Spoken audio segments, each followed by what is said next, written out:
Hello everyone and welcome back to Monster Hunter Generations Ultimate Prowler Only. Last time we took on Dread Queen Cross, and this time we'll be taking on Drilltusk Tetsucabra Cross. This has us hunting two Tetsucabra, or Drilltusk Tetsucabra. It's gonna be a mouthful every time I say it, but that's fine. We'll go ahead and take the quest. It takes place on Eagle Isle, a map that occurs quite frequently in G-Rank Deviants. We'll go ahead and eat our meal, and we have our Amatsu weapon, because that's just going to be the best. He takes the most damage from water and cuttings, about even with blunt weapons on Drilltusk here, so that's what we'll use. Alright, back on Eagle Isle, or this might even be the first. I don't believe it's the first time we've been here. At least it's not the first time I've been here. I've done the grinding quest rock, Hellblade and stuff, so I have some experience, at least in this playthrough. Here comes a roar. But Drilltusk Tetsucabra is kind of like Stonefist last time, just Tetsucabra but bigger, and he can do larger attacks. There's a little large tackle here, and we do have to kill this one before the other one spawns, or let me say it like this, we want to kill this one before the other one spawns. The other one will spawn eventually. Of course, while he's holding a rock, Tetsucabra's tail is always softened. That is always a Tetsucabra thing. And he has these rocks. Now, whether or not it's standing up, or, well, not standing up, I'm gonna trip over my words here for a little bit, bear with me. Whether or not it's facing outwards or to the sides dictates whether or not it will actually go in a certain direction. If it's to the sides, the blast, whenever he crunches the rock, will go out to the sides. And if it's facing forward, like that one, it'll go forward. So that's just how the hitbox is determined, so keep an eye on that and make sure you're not off to the wrong side. There's just a little spot. Best place to go for is the tail, but it's not always active, so the next best spot will be the head, but you do have to pierce through those tusks and break the tusks before you can really reach the head easily.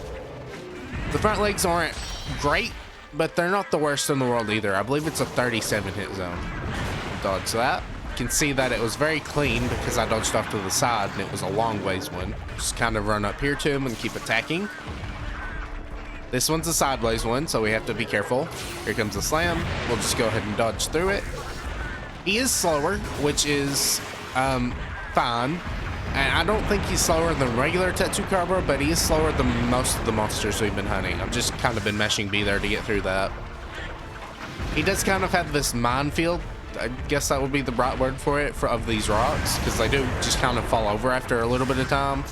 So I guess a mine would technically be you walking over it. Alright, dodge the shimmer from the jump. If you do enough damage or just get a stagger while he is holding a rock, he will drop the rock and he'll give some either paddock oil or just one of the random shiny drops he can drop. We'll dodge that. We did not get the trimmer, but we did just get out of the way of the actual damage. Alright, we'll dodge through this. Just go ahead and keep doing some spins on the tail. That's going to be our best damage, of course.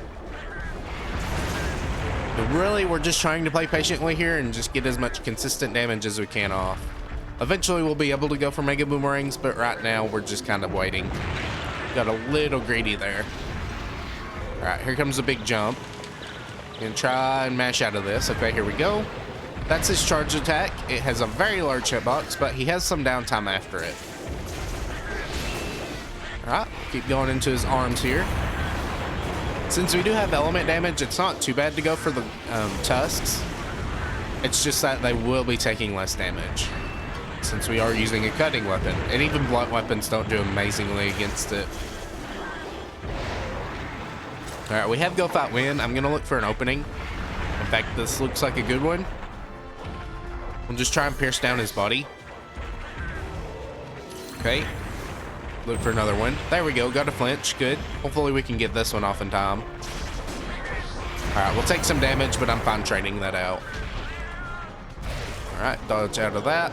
Those little hops are annoying. They do some damage and they come out very fast, so try not to be right in front of them because it is an easy thing to be caught off guard by. Alright, we've got quite a few bars of gauge now, and we also have Go Fight Win, so I'm going to go ahead and try and burn some of that and get off as many of these Mega Boomerangs as I can. We'll go pierce through the back legs into the tail. Hopefully we would get a topple there. We didn't, but it's fine. There's a tusk break, so we'll go for another one. I don't believe... Oh, yeah, we'll get it off for sure. All right, we'll back away here. He's just going to slime that down, so we'll go for the tail again. And the tail, or the Mega Boomerang actually pierced through the tail on its way back, so that was nice. He's just going to go for some more rocks. You can attack these, and I believe it does make them fall faster. We'll try here.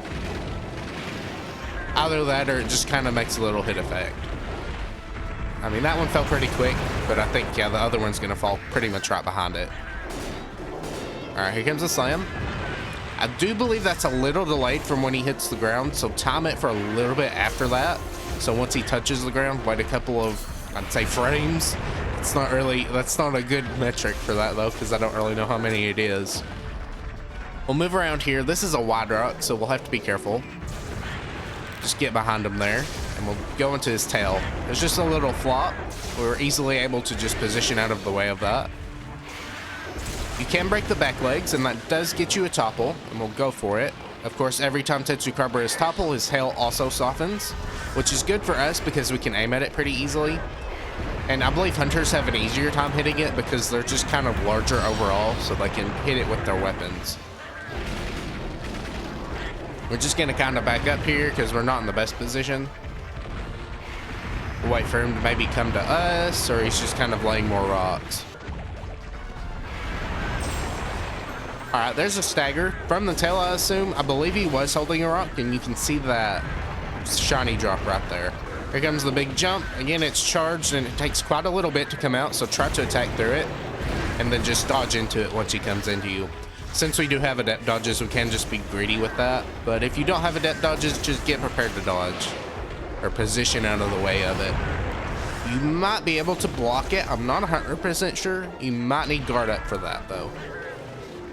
I don't remember. I haven't played a guard tech cat in a very long time. All right, there's a topple. That's pretty nice. We'll go for a Mega Boomerang here. I'm going to aim for the head. Maybe peel off that other tusk, because by the time it would have got to him, his tail probably would have hardened. It didn't. And there we go. First Drilltusk is down. That didn't actually take too long. It wasn't too horrible, surprisingly. I'm not even going to bother carving because it's just not going to be worth it. The materials aren't great. Surprise, surprise. Dodge into this roar here. So hopefully, this guy has a little bit more health, but hopefully it shouldn't take too long. Like, if we're looking at a 15-minute deviant hunt, that's not bad at all. Again, just go for that tail. It's just going to be the best thing you can do. It's just, you're getting so much damage from it since it is very soft. And it's going to be open a lot of the time since he does like to throw a lot of rocks out. Alright, we've got double go fight win, so at least one of them will hopefully come off unless he decides to be very smart. Move around here. He didn't destroy the rock, so we'll still have to be careful. And he's going to turn around with it. He's very slow with the rock in his mouth, so it makes him more predictable. But you still have to be careful of those hops, like I mentioned earlier, because he can still do those. Since we're just staying behind him, he won't really do the hops, because his AI is telling him not to do it since nothing's really in front of him of value. He is targeting he is targeting us most of the time, let me say it like that. He does have this little combo here, and it is aggressive. It's easy for us to just kind of go back and forth, but I'm sure hunters would probably have a harder time with it if their weapons were drawn. But since ours aren't, and we don't really, well, I mean, we don't even have to worry about having our weapon drawn because we can just run with it out. And then we can just adept dodge into anything we accidentally miss input for. So pretty simple combo to get out of, and it's not, you know, the most invigorating one in the world, or I guess the most intense combo in the world, but it is certainly a combo that you can be hit by if you're not careful. We're up to 6 bars of gauge. I'm trying to wait for Go Fight Win again because that's going to be an amazing chance for some damage. And that's really how we killed the first one so easily. But we did get a flinch from this guy. I haven't thrown a single one at him yet. All right, here comes the big charge. So we can just kind of toss boomerangs at him. All right, he's going to jump. Dodged way too early on that. Thankfully, it doesn't one-shot. He is one of the lower tiered deviants, so we don't have to worry about too much damage. That's why it's taking so much quicker, because we are not having to worry about getting killed. Certainly a nice thing to not have to worry about. All right, he's gonna roar here, so we're gonna go ahead since we do have Go Fight Win. If I can really just pierce any part of his body, that would be nice. Hurry up and turn around, please. No, he's just gonna avoid it tactfully. All right, our support gauge is back to normal. We really didn't get much damage off there. Hopefully one of our other cats, or our other cat, it's not like we have 10 of them, but hopefully he gets his go fight one off eventually, as long as he's not dead. Here comes a stomp. We'll find there. We'll go ahead and throw a couple of boomerangs. Once again, his tail is hardened, so we'll just go for the back legs since they're right there. There's a rock. It's a sideways one, so we'll have to be careful. But we'll kind of just attack through it. Again, that little stomp there can catch you off guard. Remember, since we are just kind of waiting for the big attacks to dodge through, those small attacks can throw us off and get rid of our rhythm and make sure that we get hit by an actual attack that can be somewhat deadly. Again, we're pretty low on health, and I probably should heal here, but I am just being a little greedy. We'll dodge that trimmer there. Again, go for that tail. Just gonna get off massive damage. Eventually, I'm sure we'll get a topple from going for the back legs, but it will take a little bit. Okay, we're up to 9 bars of gauge now. I'm just gonna go ahead and start throwing some mega boomerangs at him. He's going to be very slow here, so I'm actually going to sheath and run around. I don't believe he can do the turnaround flip yet. I believe that is a G rank thing, so he can kind of suplex the boulder in his mouth and hit behind him. So something to be careful of, because that is a very tricky attack, and it does high amounts of damage. But we don't have to worry about that here since we are still in high rank. Alright, we'll be able to counterattack that here. He's just going to stand there. That's usually a Tetsucabra thing. He just kind of stands there after crushing a boulder.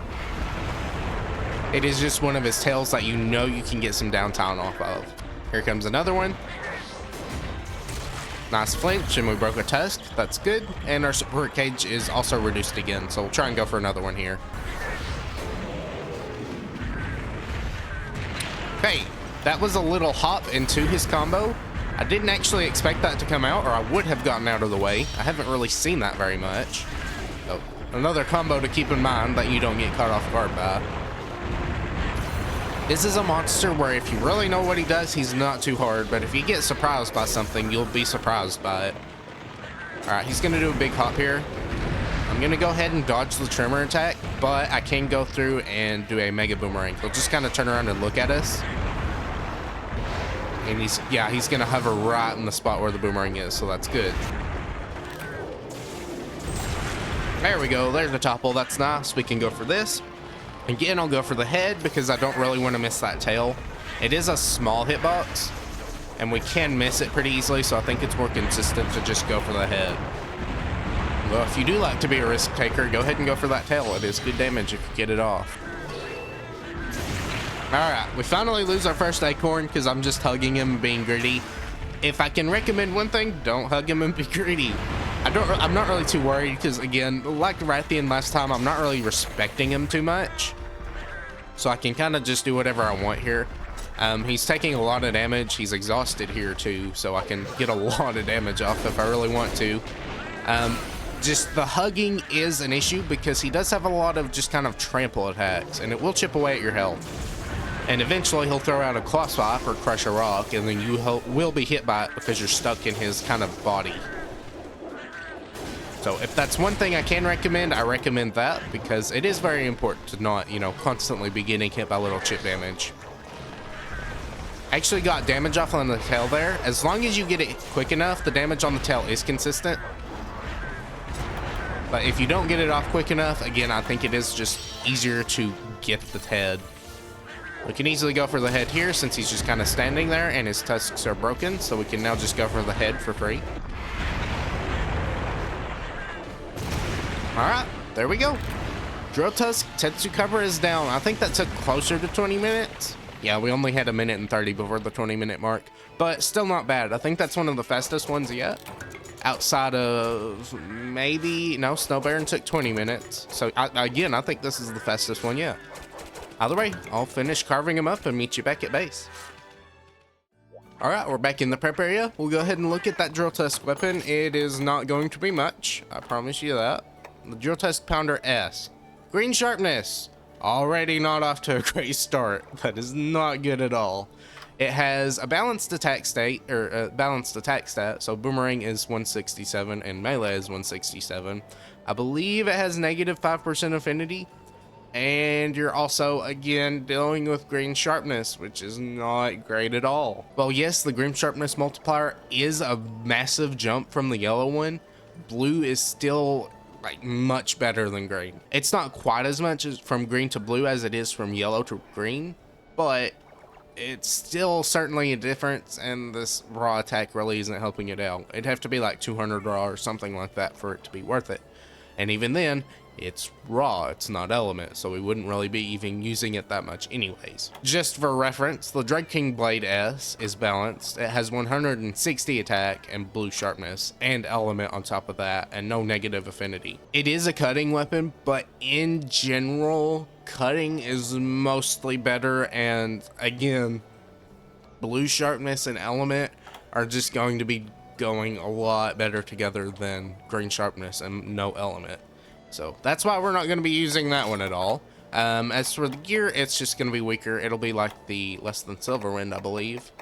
No, it's the same as Silverwind, so about that much defense. We can use our Amatsu gear though. I believe we have Amatsu gear equipped.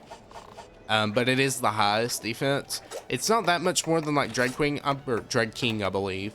Dread Queen's a little bit lower. Like, we're using Dread King here, but it's certainly the best. So if you're gonna go for anything, I would recommend just going for Amatsu gear for highest defense. It's, again, not that far off, but it is the best of the best if you're looking for that. Either way, one of the final 3 down. We only have 2 left, and the next one is going to be fun if you know how Crystal Beard works, because there's 2 of them. But we'll see that next time. Either way, I hope you enjoyed. If you did, please consider liking and commenting and maybe even subscribing. Until next time, bye.